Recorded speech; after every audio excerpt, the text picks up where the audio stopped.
গরুটা চতুষ্পদ জন্তু, মালিক বেতন দেয় না, বরং মালিকের থেকে এত বেত্রাঘাত কষ্ট করে নিজের পেটের, নিজের শরীরের সমস্ত শক্তির তৈরি করা ভিটামিন, দুধ বাচ্চা কেনা দিয়া সব মালিকের দিয়া দেয়।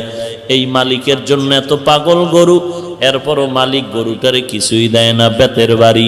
ওই মালিকের জন্য গরুটা এত পাগল, কোরবানির বাজারে বিক্রি করতে না পারলে রশিটা গলায় পেঁচায় দিলে গরু মালিকের আগে বাড়ি চলে যায়।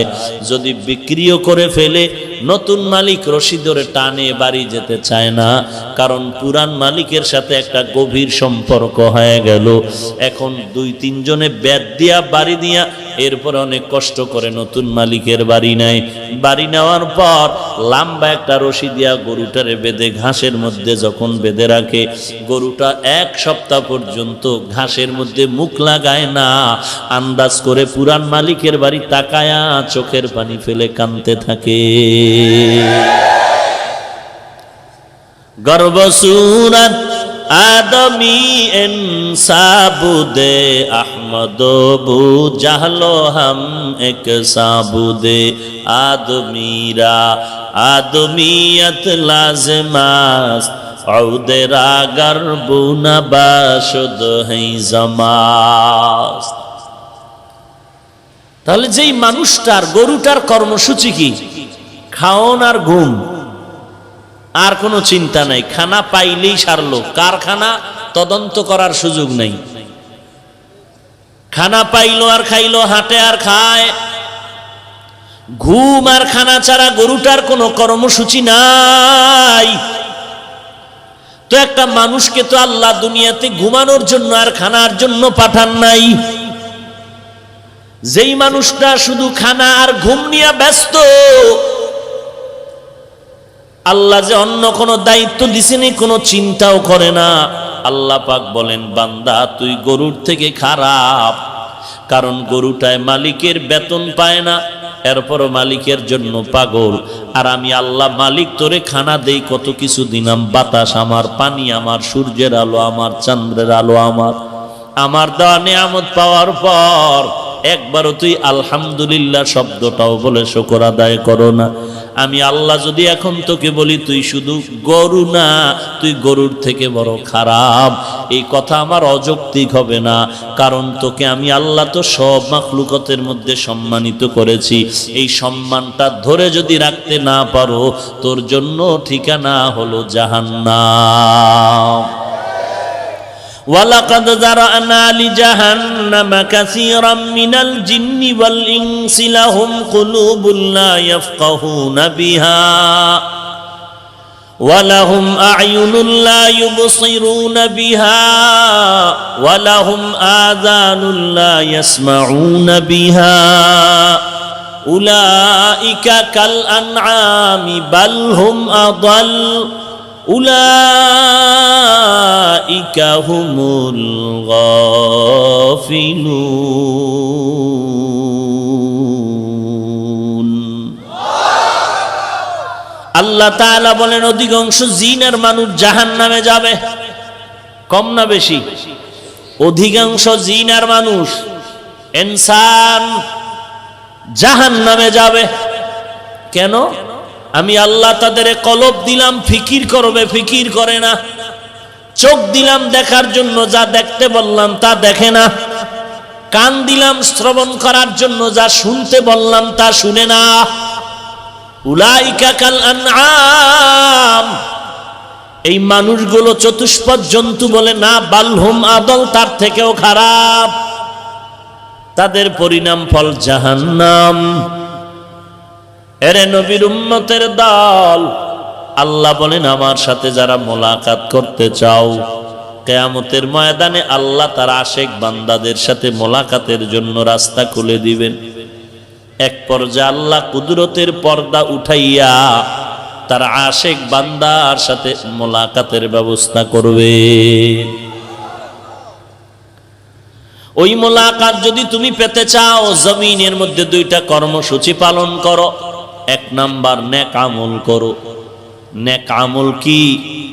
নামাজ পড়া, রোজা রাখা, নবীর সুন্নাত তরিকা অনুযায়ী চলা হলো নেক আমল।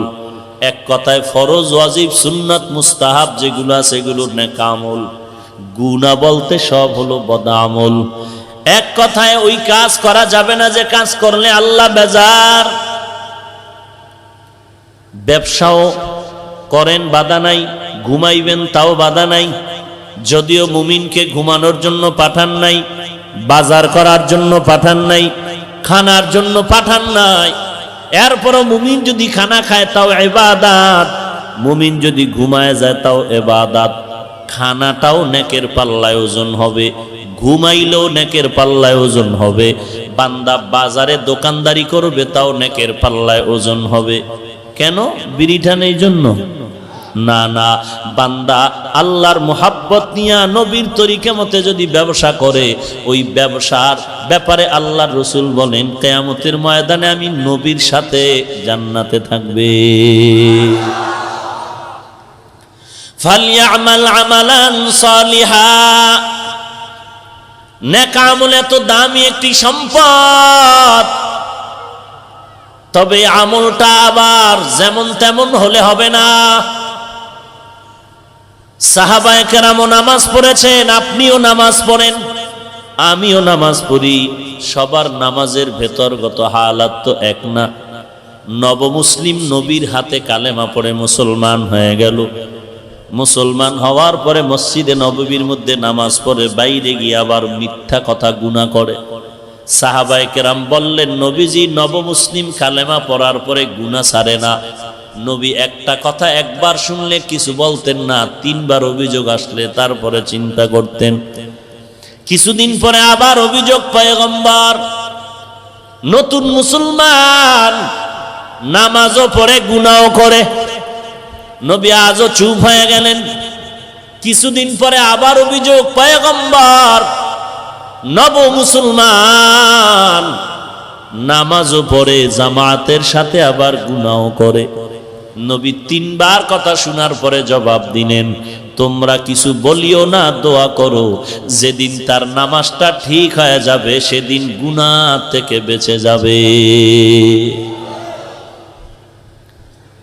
নবী কি বুঝাইলেন?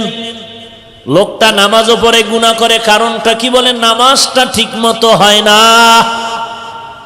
নামাজ এই জন্যই তো নবী বলেন, সল্লু কামা রাআইতুমুনি উসাল্লি, নামাজ আদায় করো আমাকে যেমন ভাবে নামাজ আদায় করতে দেখো। নামাজ, যার নামাজ যত ভালো তার আমল ভালো, আখলাক ভালো, ব্যবহার ভালো, লেনদেন ভালো। নামাজ যার যত সুন্দর তার ঈমান তত সুন্দর, তার আমল তত সুন্দর। আমি সর্বত্র বলি, যত বড় পাগড়িওয়ালা দেখেন, যত বড় শাইখুল হাদিস দেখেন, আর যত বড় কোটিপতি দেখেন, যদি দেখেন তার ত্রুটি আছে আমলে, কথাবার্তা, লেনদেনে, ব্যবহারে, যত বড় পীর সাহেব হোক না কেন, যদি দেখেন ব্যবহার ভালো না, মেজাজ ভালো না, তার লেনদেন ভালো না, একমাত্র দুর্বলতা হলো নামাজ ভালো না।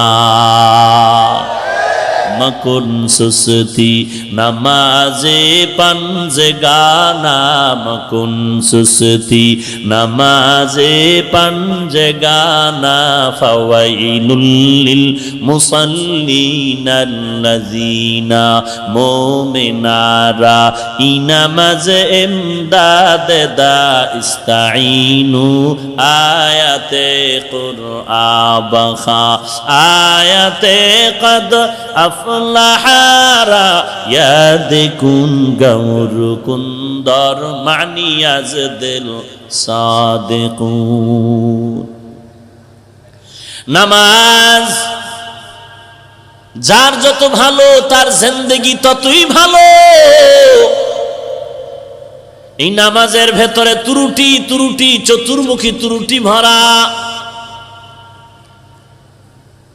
নামাজের উপরের লাইন ঠিক নাই, ভেতরেরটা তোর পরের ব্যাপার। রুকু, সেজদা, তেলাওয়াত, তাসবিহ, তাহলিল, এরপর হলো ভিতরের খুশু আর খুজু'।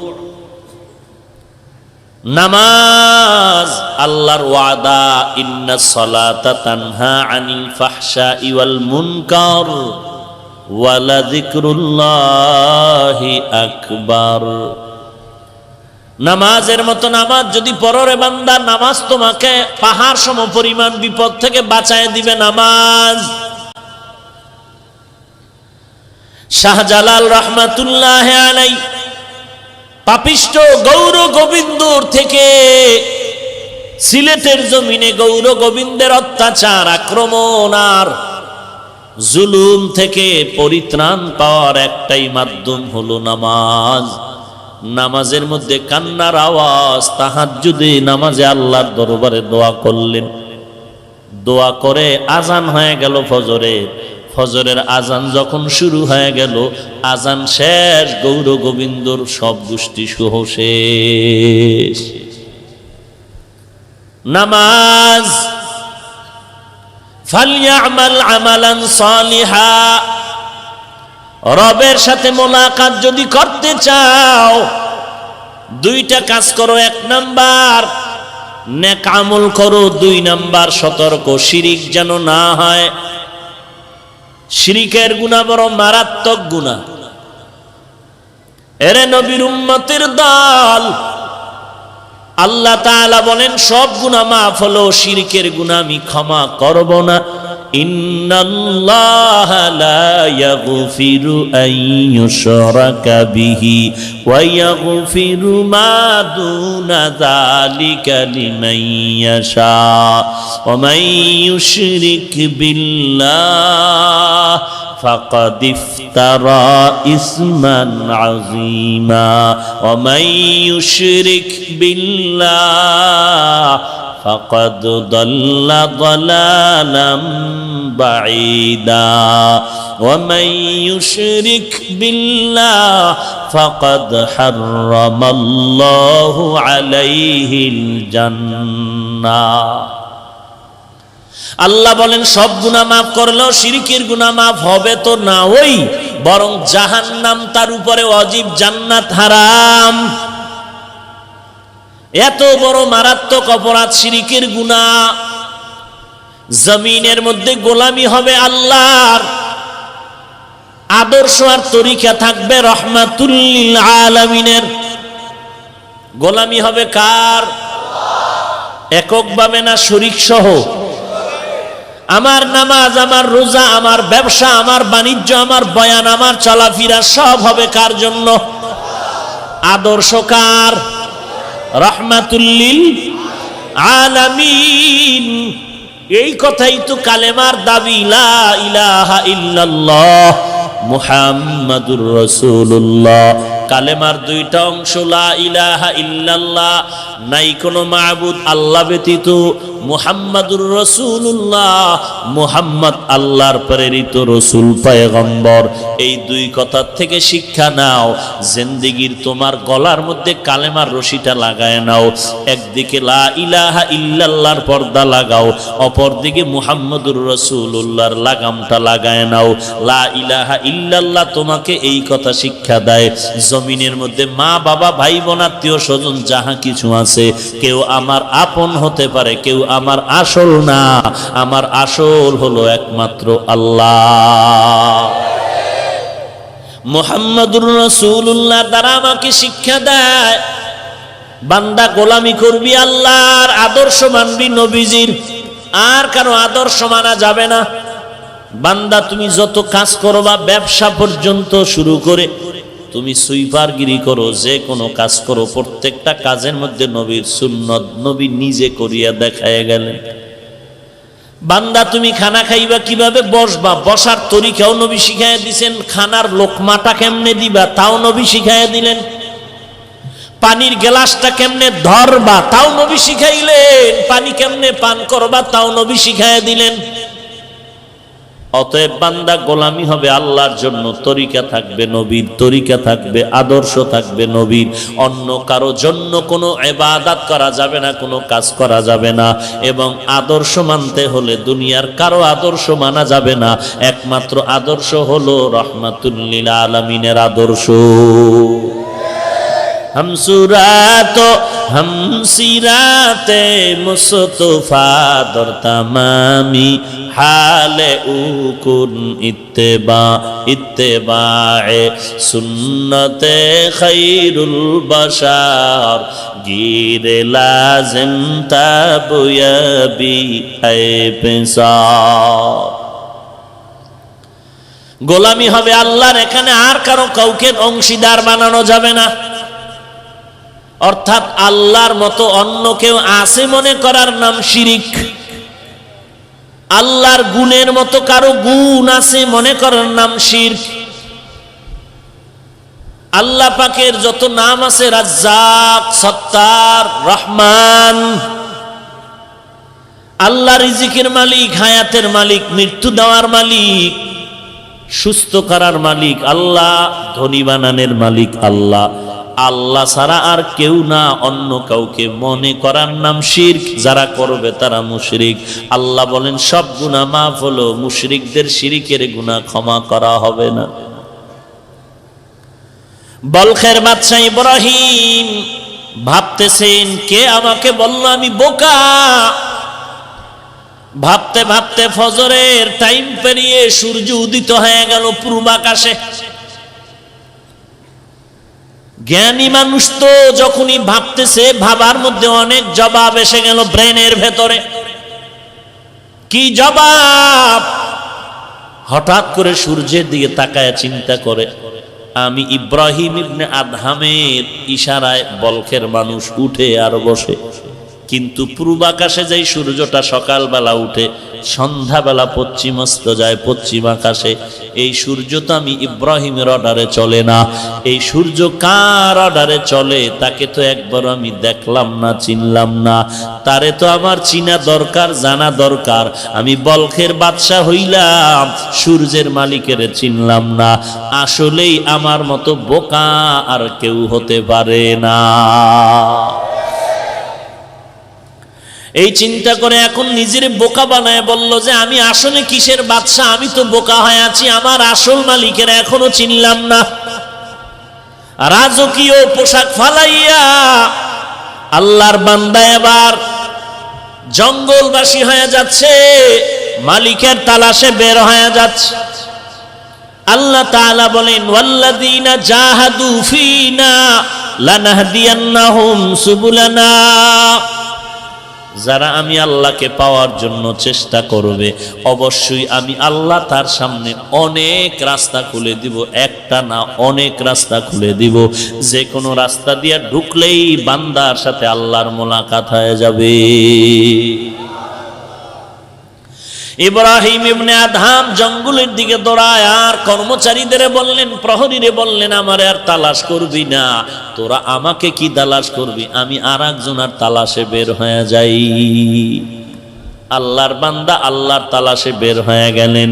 ওই আল্লাহর সাথে আমার এখনো তো পরিচয় হয় না, পরিচয় দরকার। যাইতে যাইতে জঙ্গল আর সাগরের কিনারায় দৌড়াচ্ছে। একজন বুজুর্গের সাথে মোলাকাত হয়ে গেল, একজন আল্লাহওয়ালা সাদিকিনদের সাথে মোলাকাত হয়ে গেল। আল্লাহর ওলির পাশে গিয়া বসলেন আর বললেন, আল্লাহর ওলি, আপনাকে দেখতে তো খুব মোহাব্বত লাগতেছে, আপনি আমাকে একটু পরিচয় দেন এই জমিনের মালিককে। বলে আল্লাহ। বলে আল্লাহকে কেমনে পাই? বলে আল্লাহকে পাওয়ার জন্য চেষ্টা করা দরকার। বলে চেষ্টা কেমনে করবা? চেষ্টার জন্য এক নাম্বার কাজ হলো নেক আমল চালায় যাও। আমল করতে করতে করতে করতে করতে করতে কেউ যদি ফ্যাক্টরির মধ্যে চাকরি নিয়ে কাজ না করে, খালি কয় মালিকরে দেখতে চাই, বলে না, হবে না। মালিক মাঝে মাঝে আসে, ফ্যাক্টরির মধ্যে এসে বসে, কর্মচারীর কাজগুলো দেখতে থাকে। তুমি কাজ করতে থাকো, একদিন আগে পরে মালিকের সাথে হঠাৎ করে মোলাকাত হয়ে যাবে। আল্লাহ বলেন, আল্লাহকে যদি দেখতে চাও, মোলাকাত করতে চাও, আল্লাহর দেওয়া হুকুম অনুযায়ী নেক আমল করো। এক সময় আমলের মধ্যে তুমি যখন ঢুকতে থাকবা, চেষ্টা করতে থাকবা, আমলের মধ্যে এক সময় আল্লাহর ঘেরান কুদরতি ভাবে তুমি পেয়ে যাবে। या इलाही मुझसे मुझको दूर कर, ताके देखो मुझ में तुझको एक नजर, या इलाही तू मेरा माबूद है, या इलाही तू मेरा माशूक है। আল্লাহর বান্দা ইব্রাহিম ইবনে আদহাম আল্লাহর পাক ওলির কাছে বললেন, আল্লাহর একটু পরিচয় চাই। বলে জমিনের সাথে, জমিনের মধ্যে তো আল্লাহর মোলাকাত হবে না, তবে তুমি আমল চালায় যাও, কিয়ামতের ময়দানে মোলাকাত হবে। বলে না, একটু মনে চায়, আমি তো বলখের বাদশাহ ইব্রাহিম। হঠাৎ করে আল্লাহর বান্দা বুজুর্গের কাছে বসলেন, ওই বুজুর্গের সামনে আসমান থেকে নাস্তা সামনে এসে গেল। দস্তারখানার সে দুই দস্তারখানে নাস্তা এসে গেল। বুজুর্গের নাস্তার মানটা একটু দুর্বল, আর ইব্রাহিমের নাস্তার মান একটু দামি। বুজুর্গ চিন্তা করে বললেন, ব্যাপারটা কি? আল্লাহর বান্দা চিন্তায় পড়ে গেল, আমার নাস্তা এত দুর্বল কেন, ইব্রাহিমের নাস্তা এত দামি কেন? আমি তো আল্লাহর ইবাদত বেশি করি। বলে, ওই বান্দা ইব্রাহিম যেই মানের, ওর দিলের তামান্না যেই মানের, আমি আল্লাহ সেইভাবে নাস্তার ব্যবস্থা করেছি। এই সাউন্ড বাড়াও না কেন ভাইরা আমার? ইব্রাহিম এবার আল্লাহর মোহাব্বত নিয়ে পরিচয় চাচ্ছে। পরিচয় নাও, পরিচয় দাও, আল্লাহর সাথে মোলাকাত কেমনে হবে? বলে, আল্লাহর সাথে তো মোলাকাত হবে না। তবে অনেক সময় দেখবেন সন্তান কান্না করে, আব্বা আব্বা বলে, আব্বা নাই মা নাই, কান্না করে। হঠাৎ যদি বাবার স্মৃতি বিজড়িত কিছু পায়, ওটাকে চুমু খায়, এটা আমার বাবার জামা, আমার বাবার বসার জায়গা। কথা ঠিক না? আল্লাহ পাক বলেন, এর গোলাম, আমার সাথে যদি মোলাকাত করতে চাও, জমিনের মধ্যে আমি আল্লাহ এমন একটা জায়গা রাখলাম, ওখানে গিয়া কিছু বরকত নিতে পারো। আমার সাথে ডাইরেক্ট মোলাকাত হওয়ার আগে এটা ইনডাইরেক্ট মোলাকাত হয়ে যাবে। আল্লাহর সাথে মনে চায়, বন্ধু যখন বন্ধুর তালাশ করে, মনে চায় কথা বলতে। মুসা নবী আল্লাহর একটু আওয়াজ পেয়ে পাগল হয়ে গেলেন, আল্লাহ তোমাকে দেখতে চাই। আল্লাহ বলেন, লান তারানি, আমাকে দেখা যাবে না, আমাকে দেখা দুনিয়ার মধ্যে সম্ভব হবে না। এরে নবীর উম্মত, আল্লাহর সাথে মোলাকাত যখন করতে মনে চায় কাছে পাইতে, কাছে পাইলে মনে চায় হাতটা বাড়ায় মুসাফাহা করতে। মুসাফাহা যখন হয়ে যায়, মনে চায় বুকের সাথে বুকটা লাগায় একটু মুআনাকা করতে। আল্লাহ বলেন, পয়গম্বর উম্মতকে জানায় দেন, আমার সাথে যারা মোলাকাত করতে চাও, নেক আমলের ফ্যাক্টরির মধ্যে ঢুকিয়া বাইতুল্লাহ যাও। ওই বাইতুল্লাহর মধ্যে কিছু জায়গা আল্লাহ স্থান দিয়েছেন, এমন জায়গা যেখানে গিয়া চুমু খাইলে আল্লাহর কুদরতি ভাবে মোলাকাতের সওয়াব হয়ে যাবে। বাইতুল্লাহর দরজার হজরে আসওয়াদ পাথরের মাঝখান মুলতাজামে গিয়া বুকটা লাগাইয়া দাও কাবার দেওয়ালের সাথে বুকটা লাগাইয়া হাজী সাহেবরা চিৎকার করে কান্না করে আল্লাহর সাথে মোলাকাতের। বলে, আল্লাহর সাথে বুক লাগানোর যেই মোহাব্বত, যেই বরকত, ওই বাইতুল্লাহর দেওয়ালের সাথে লাগানো মাত্র আল্লাহ সে বরকত দিয়া দিবে। ইব্রাহিম এবার দৌড়াচ্ছে বাইতুল্লাহ দেখার জন্য। কই সেই আল্লাহর ঘর? আল্লাহকে তো দেখতে পারি না, আল্লাহর ঘরটা একটু দেখে তৃপ্তি নেই। আল্লাহর বান্দা দৌড়ায় আল্লাহর ঘর দেখার জন্য। কি আশ্চর্য ঘটনা! বাইতুল্লাহর মানুষকে জিগায় জিগায় যখন গেলেন, বাইতুল্লাহ কোথায়, বাইতুল্লাহ কোথায়, আরেকটু সামনে যাও। বাইতুল্লাহর কিনারায় গিয়া দেখে বাইতুল্লাহর মেন জায়গার মধ্যে বাইতুল্লাহ দেখা যায় না। বয়ান করলেও মুসিবত। ছিদ্রান্বেষণকারী মুনাফিকেরা তো এগুলো নিয়ে বাজে মন্তব্য করে উম্মতের মাঝে ফাটল সৃষ্টি করে। কারণ ওই মুনাফিকরা তো মারেফত বুঝে না, আল্লাহর পরিচয় কি বুঝে না, বুঝার চেষ্টাও করে না, বরং বিরোধিতা করে। বিরোধিতা করে, মানুষকে বাজে কথা বুঝায়। মারেফত বুঝে না, তাকওয়া বুঝে না, পীর মুরিদি বুঝে না, তাসকিয়া নফস বুঝে না, বিরোধিতা করে। খাজা মঈনুদ্দিনকে গালি দেয়, বড় পীর আব্দুল কাদের জিলানীকে গালি দেয়, আশরাফ আলী থানবীকে গালি দেয়, হাজী এমদাদুল্লাহ মুহাজিরে মক্কিকে গালি দেয়। কি বলবো, এমন এক যুগ আমরা অতিবাহিত করতেছি, ভবিষ্যতে কি হবে আল্লাহ ভালো জানেন। বয়ান তো সবাই করে, কারো বয়ানের মধ্যে মানুষের চিৎকারের আওয়াজ, কান্নার আওয়াজ, আর কারো বয়ানে কান্নার খবরও নাই। কারণটা কি? একই বয়ান কোরআন হাদিস থেকে, ব্যাপারটা কি? এই ব্যাপারটাই হলো রুহানিয়াতের ব্যাপার, আল্লাহর মারেফতের ব্যাপার।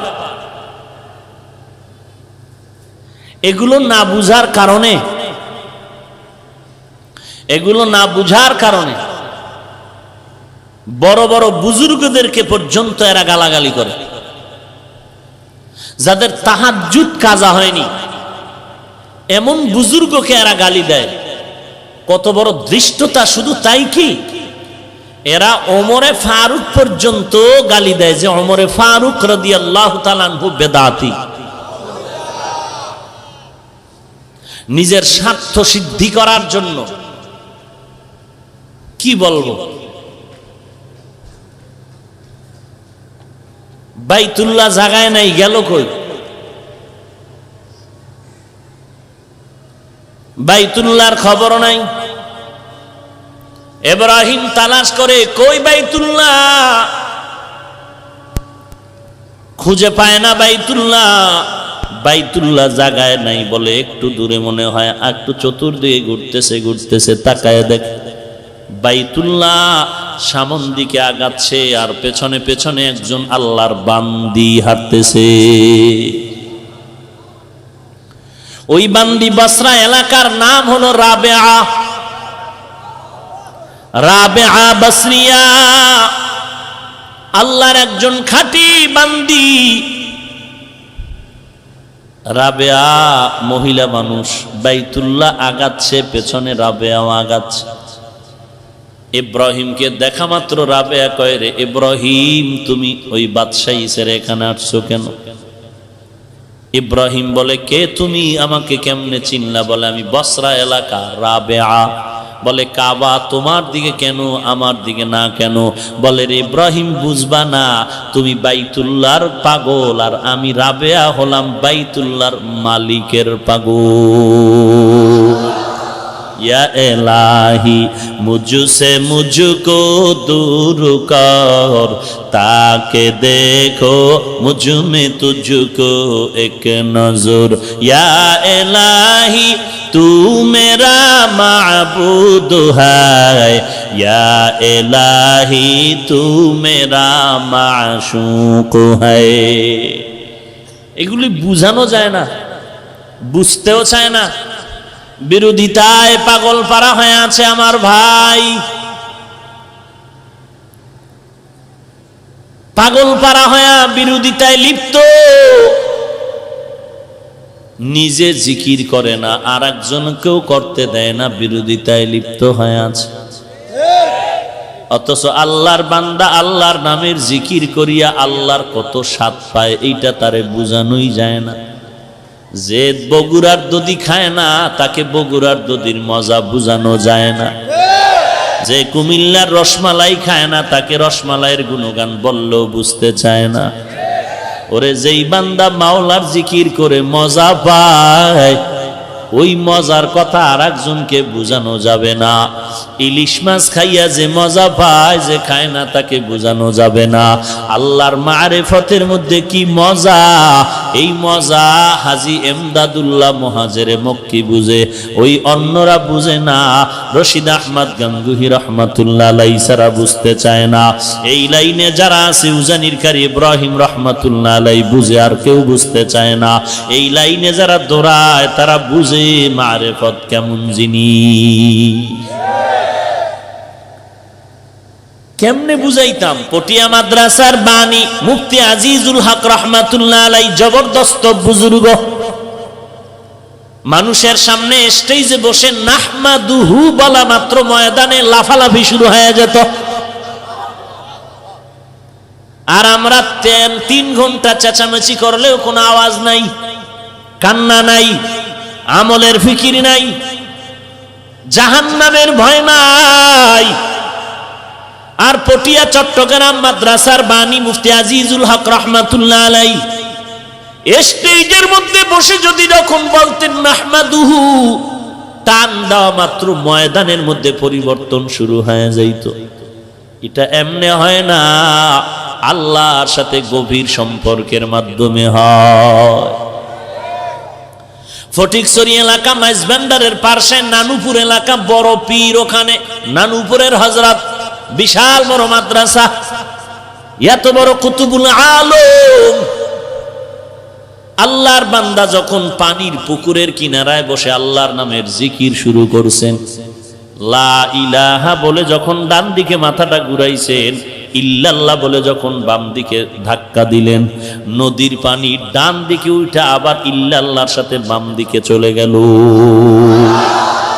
আউলিয়ারা কারে অকবা ইখতিয়ার, জাহেলারা কারে দুনিয়া ইখতিয়ার। মাইলে মোমেন সোয়ে মোমেন মিশাওয়াত, মাইলে কাফের সোয়ে কাফের মিশাওয়াত। এরে আল্লাহওয়ালার সোহবতের কারণে হাজার না লক্ষ কোটি বান্দা আজ আল্লাহর মারিফতের দরজায় দৌড়াচ্ছে। যারা বিরোধিতা করে এদের লাইনে তো কোনো আল্লাহর বান্দা দেখা যায় না। নামাজ পড়ার থেকে নামাজি হয়েছে, বরং আগে নামাজ পড়তে এখন ফিতনা করে।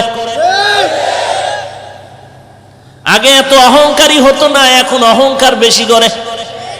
মসজিদে ঢুকলে একটু ভাব নিয়ে ঢুকে, ভাব দাঁড়ানোর সময় ভাব, আলহামদুলিল্লাহ শেষ হইলে জোরে আমিন বলে চিৎকার করে ভাব।